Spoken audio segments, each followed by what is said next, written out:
안녕하세요. 안녕하십니까.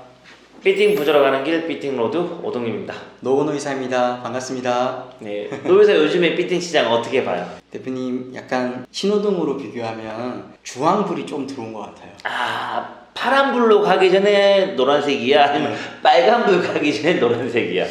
양방향일 수 있겠지만 지금은 약간 빨간불이 살짝 들어오다가 이제 멈추세요 네. 라고 하기 전에 이제 노란색. 그렇죠. 그래서 빨간불이 좀 들어올 것 같고요. 네. 그리고 나서 또 초록불로 바뀔 것 같아요. 지금 듣는데 아직 빨간불 안 갔으면 어떡해 이게. 근데 시장 흐름이라는 게 네. 매수 심리에 따라서 많이 달라지는 게 있잖아요, 사실은. 네. 그러니까 어떻게 보면은 금리가 이렇게 너무 가파르게 올라갔다 보니까는 사실 경험하지 못했던 금리 인상 시기잖아요, 사실은. 뭐 주식도 그렇고 코인도 그렇고 부동산도 그렇고 다 한 대씩 다 맞았거든요, 사실은. 아파. 마이 아파. 그러다 보니까 이 시기를 아무래도 우리 투자자분들은 잘 극복해야 되는 시기가 되거든요. 네. 그러면은 어쨌든 근거를 가지고 좀 이야기를 드려야 되는 것 같고 네. 그런 시기를 좀 마주하고 있는 것 같습니다, 사실. 자, 지금 노란색에서 이제 빨간색으로 갈 것 같다라고 얘기하는 근거가 뭐예요? 아무래도 아직까지 금리가 한 두 번 정도 더 남아있는 인상이 있는 것 같고 거기에 플러스 해가지고 예년의 사례를 좀 보게 되면은 대표님도 경험하셨던 리먼 사태를 좀 비교할 수 있는 것 같아요, 결국은. 2008년 네. 9월달 갑자기 그렇죠. 추석 때 추석 끝나고 출근하니까 뭐 네. 뉴스에 막 리먼 어쩌고 저는 리먼이 뭔지도 모르는 사람들이 리먼이라는 단어에 대해서 네. 했던 때가 기억이 나네요. 그러니까요. 그러니까 그때에도 우리가 한번 비교를 해보면은 우리가 앞으로의 시장을 전망을 좀 하면서 가야 되잖아요. 그래도 그러니까 내 마음속에 준비를 하는 스테이를 좀 가지는 시간을 좀 가져보면 좋을 것 같고요. 과거를 알아야지 현재를 이해하고 미래를 예측해서 네. 부자가 될 수 있다. 그렇죠. 예, 좀 과거를 한번 보여주세요. 그래서 지금 저희가 보는 거는 부동산 사이클을 본다고 생각하시면 될 것 같아요. 현재 부동산이 대부분 다 10년 주기로 이렇게 사이클이 온다라는 이야기를 많이 하잖아요. 실제로 그렇게 해왔었고, 그럼 우리는 지금 사이클이 어떻게 돌아가는지를 한 번 더 체크를 해보면 될 것 같습니다. 현재 부동산원에서 공개하고 있는 22년 9월달 자료고요. 예년에 대비해가지고 반토막이 났습니다, 사실은. 거래량이. 이제 전체 부동 시장이 다 예. 반토막, 예, 그러니까 반토막보다 더 떨어진 것 같아요. 조금 더 빠진 것 같고요. 이 서울시 기준으로 좀 말씀드리는 거고요. 특히나 뭐 아파트는 말할 수도 없는 3분의 1 이상으로 빠진 것 같고요. 건물 쪽은 한 2,700건 정도가 지금 거래되고 그러면 있는데 반토막이네. 한 5천 건 넘은 상태. 그렇죠. 원래 비교적으로 한 많이 거래되는 날에 한 6,000건, 5,000건에서 한 5,500건 사이였으니까요. 한 그 정도 지금 반토막이 나 있는 건 사실인 것 같아요. 그래도 거래는 되고 있는 것 같고요. 제가 봤을 때는 이런 상황에서 우리가 좀 봐야 될 부분은 리먼 때는 그러면 얼마큼 거래했을지 좀 보면 좋을 것 같아요. 지금 시기를 리먼 때랑 거의 비슷하다고 노이사는 생각을 해요? 네, 아무래도 그렇게 볼 수밖에 없는 게 리먼 때 그래서 경기 침체가 오잖아요. 지금 대부분 뭐 금융 쪽 분들은 금융위기가 내년에 올 거다라는 게 뭐 99% 이야기가 나오고 있는 거거든요, 사실은. 그런 상태에서 봤을 때는 그러면은 금리가 이렇게 올라갔던 것들이 있는지 리먼 때도 그럼 좀 확인해 보면 될 것 같아요. 그래서 저희가 08년도로 한번 넘어가면 좋을 것 같아요, 거래량을. 08년도 지금 거래량을 보면은 11월 달이 가장 비슷한 시기인 것 같아요. 그러니까 거래량도 한 9,900건 정도 되고 건물 쪽도 그렇고 아파트 거래량도 뚝뚝뚝 떨어지고 있고 거래량이 반토막 이상 났었고 실제 거래량에 대비했을 때 그런 시장이거든요. 그러면 여기가 건물 거래량이고 여기가 지금 전체적 거래량이고 아파트 거래량이 이렇게 나오잖아요. 이때에 금리가 어떻게 됐는지 변화를 좀 보면 대표님 좀 더 우리 구독자분에게 도움이 되지 않을까 생각이 들고요. 2008년도 8월 달에 보면은 네. 이 아파트 전체 부동산 거래량도 반토막 났고 네, 맞습니다. 그리고 그 상업용 건물도 4,200에서 2,800으로 떨어지고 예, 있죠. 거의 뭐 반전 떨어진 게 이게 그때 당시에 금리가 또 올랐나요? 2008년 8월 달에 대표님 한번 봐주세요. 2008년 8월 달에 보시면은 금리가 올랐다가 예, 계속 올라가네. 네. 2007년부터 2008년까지. 예, 그리고 나서 리먼이 터지면서 떨어집니다. 그러니까 사람들이 리먼을 터지고 나서 금리가 올랐을 거라 생각하는데 사실은 리먼은 9월 달에 터졌고요. 그리고 나서 금리가 떨어집니다. 그러면 계속 이 금리가 올리다가 예. 경제 침체가 오면서 리먼 같은 아주 큰 회사가 망해야 되네. 사실 망하면은 너무 힘들어지니까 그러진 않을 것 같고요. 그러니까 왜냐하면 리먼 사태 이후부터 은행권에다가 제도적으로 많은 것들을 준비를 해놨어요. 이런 사태가 안 벌어지기 위해서 많은 것들을 준비했기 때문에 개인적으로 볼 때는 그런 큰 사태가 오진 않겠지만은 현재 위기적인 요소들이 몇 개가 있잖아요.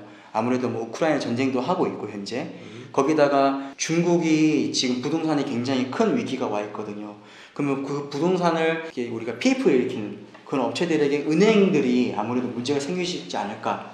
그러면은 생각해보면 중국에서 정부에서 아무래도 몇 개 부동산 업체를 버릴 수도 있잖아요. 그러면은 그 은행을 업체를 보조했던 은행들은 더 큰 위기가 올 수 있지 않을까 생각이 들더라고요. 2008년 9월 리먼은 미국의 문제였다 치면은 네. 2023년에 어떤 크나큰 어떤 파장이 생길 수도 있다라고 그렇죠. 한다면 그건 중국 쪽이 문제가 될 수도 있겠네. 그렇죠. 지금 다들 긴축 재정을 하고 있는데 중국 쪽은 완화 정책을 계속 좀 펼치고 있거든요. 실제로도. 그게 부동산에 대한 요소들이 있기 때문에 아무래도 위기는 중국 쪽에서도 올 수 있지 않을까 이런 생각도 좀 하고 있거든요. 사실은 그런 분위기가 많이 형성되어 있고 실제로. 그래서 중국 업체들 채권 같은 경우도 지금 엄청 정크로 보는 데들도 많이 있어요. 실제로. 그럼 노유사가 볼 때 지금 빌딩 시장은 내년이나 아니면 올해 연말에는 어떻게 흘러갈 것 같아요? 지금 상황에서 봤을 때는 아무래도 다른 분들도 예상하겠지만 금리가 내년 상반기까지는 인상되는 것들은 예고되어 있잖아요. 그러면 현재 시장 흐름은 매수 심리를 가지신 분들은 아무래도 좀 얼어붙는 건 마찬가지일 것 같은데 다만 여기서 금리 인상이 끝났다라는 신호가 나오면 그리고 그 신호가 됐을 때는 이게 제가 판단할 때는 저점을 찍었다라는 이야기가 될 거고 그때부터는 다시 좀 변화가 되지 않을까 예상이 되고요. 변수는 아까 좀 말씀드렸던 것처럼 지금 러시아 우크라이나 전쟁이나 중국 이쪽이나 그런 여러 가지 변수들이 있잖아요. 사실은 그 변수에 따라서 좀 많이 변화할 것 같아요. 사실은 국제 정서가. 그래서 그런 변수들을 좀 안고 우리는 시장을 좀 바라봐야 되지 않겠냐라고 생각이 드네요, 대표님. 그러면 시장이 지금 악재하고 호재로 나눠봤을 때 네. 악재는 뭐고 호재는 뭐예요? 아까도 좀 말씀드렸는데 아무래도 제가 먼저 악재라고 말씀드릴 수 있는 부분은 뭐냐면 첫 번째도 전 세계적 흐름이 지금 예상되는 부분들이 많이 좀 없다라는 게 첫 번째인 것 같아요. 그러니까 전쟁이 이런거나 아니면은 뭐 전체적인 금리 사이클이 이런 것들이 좀 보여야 되는데 그런 게 좀 희미한 거죠, 사실은. 그러니까는 예상하기가 어려운 시장인 거예요. 그러다 보니까 투자를 하기에도 애매하고 안 하기에도 애매한 시장으로 흘러간다는 게 좀 악재처럼 느껴지는 거죠. 차라리 한쪽으로 쏠려가지고 확실하게 좀 가면 좋겠는데 해소가 되지 않을까라는 기대 심리가 있는 것 같아요. 그게 악재로 반영이 되는 것 같고 대신에 호재라고 생각하는 거는 어쨌든 지금 금리가 올라간 상황에서 이 금리를 5년이든 6년이든 뭐 10년 가까이도 이거를 계속 전 세계적으로 이거를 계속 끌고 갈 수 있을까? 그건 아니라 생각하거든요. 그럼 금리는 또 내려갈 거고 올라갔으니까 언젠간 떨어지겠지. 그렇죠. 거기에 경기 침체에 맞물려서 내려갈 텐데 그렇게 됐을 때 시장 흐름이라는 걸 좀 느끼셔야 될 것 같고 다만 그렇게 됐으면 또 돈이 풀리잖아요. 그러면 아무래도 우리 구독자분들이나 이런 분들은 그 자산 가실 테니까는 그런 자금의 흐름에 대해서 캐시플로우가 흘러가게 됐을 때에 호재로 발생되지 않을까라고 좀 생각이 드네요. 이 부분에 대해서는. 그리고 한국 시장에서 봤을 때 서울시장 특히 봤을 때는 아직도 임대 시장이 너무 좋아요. 공실률이 아직은 괜찮다. 예, 해소가 계속 그리고 또 지금 이제서야 비행기가 막 더 많이 뜨고 있잖아요. 그렇죠. 그러니까 명동이나 예를 들면은 뭐 홍대나 공실률이 있었던 데이 많이 해소가 되고 있고 그런 것들 해소되면서 또 사업이 확장되다 보니까 강남 쪽 임대 시장도 많이 좋아지고 있고 그렇게 되다 보니까는 그런 것들이 조금 더 이 빌딩 시장에서는 호재로 계속 좀 비춰지지 않을까라고 좀 생각이 듭니다. 대표님은 어떻게 좀 생각 드세요? 저도 비슷해요. 어쨌든 매도하시는 분들은 최대한 버티시고요. 매수하시는 분들은 최대한 기다리세요. 나 무슨 얘기하고 있는 거지? 중개하는 사람이 이런 얘기하면 안 되는데. 그렇죠. 대표님. 저는 근데 진짜 대표님 말씀이 맞는 게 매도자분도 있고 매수자분도 있고 지금 시장에서 생각들이 많이 드실 거예요. 근데 제일 중요한 포인트는 이 시점에서 내가 무엇을 할 수 있는 게 있는지를 체크를 하는 게 제일 중요한 것 같아요. 매도하시는 입장에서도 이거 매도를 해야 되는 상황이 발생될 수 있거든요. 매수자도 마찬가지예요. 금리가 많이 올라갔지만 이 부동산이라는 게 제가 생각할 때는 단기 상품이 아니잖아요. 장기적으로 보고 플랜을 짜야 되는 상품이니까 향후 3년이든 5년이든 좀 길게 보시면서 투자의 생각을 가져가시면 조금 더 생각이 좀 정리가 되지 않을까 이런 생각도 듭니다. 제가 아까 노무현 이사가 저한테 뭐 이 시장을 어떻게 보냐라고 물어봤었는데 최근에 저 매도자분들이나 매수자분들 전화를 상당히 많이 받아요. 맞습니다. 매도자분들이 어떻게 할까요? 뭐 싸게라도 팔고 던져야 됩니까? 네.